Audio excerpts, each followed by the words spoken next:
A daily driver is exactly what my goal was, something that I could cruise around in. You know, when we were putting the engine together, he said, are you gonna race this? Are you gonna, what are you looking for? I said, well, I wanna be able to go when I wanna go, but it's going to be a daily driver. I need it to be practical and so forth. So we kind of built it with that in mind. It's freedom. You can get in the car and go anywhere.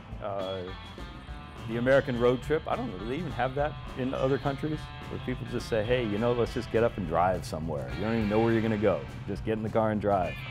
It's an American passion, isn't it?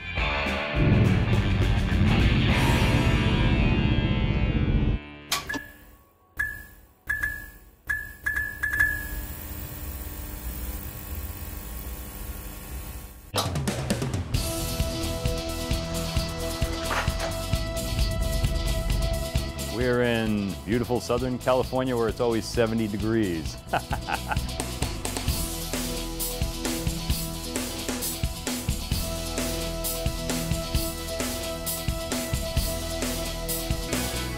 So you see all kinds of unique vehicles on the road. When I say unique, I mean Maseratis, Ferraris, Lamborghinis, the high-end Porsches.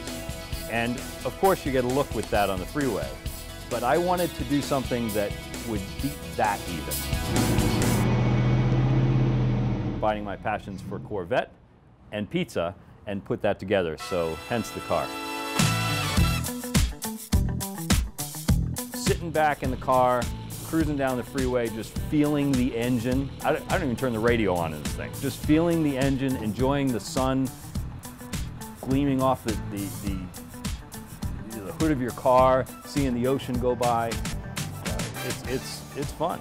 One of the first jobs that I took was pizza delivery because I got to be driving in my car all the time. So, I don't know, that's where it went. When I first got this wrapped, I knew I had something because I pulled around the corner here to the first stoplight that I stopped at. In the time it took that light to turn green, 7 people had taken a photograph of the car. So I knew I had something because what I was after was something that would, of course, promote my business, Pizza Man Dan's, but also just be fun to drive and have a daily driver that nobody else could beat, I guess, either off the line or in look.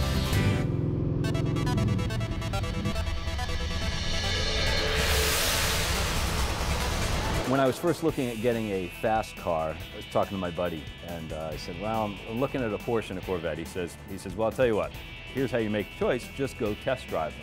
And I couldn't afford new ones, so I went and test drove some used ones. And the Porsche was fun to drive. But when I got into the Corvette and turned it on, the throatiness, the engine, how it reverberated through your whole body as you're driving it, I was sold. I said, that's it, I gotta have a Corvette. And that's what I've been driving ever since whenever I have the opportunity. And it's got some get up and go. I had a guy in a high-end Mercedes the other day pull up next to me on the freeway and give a little gas.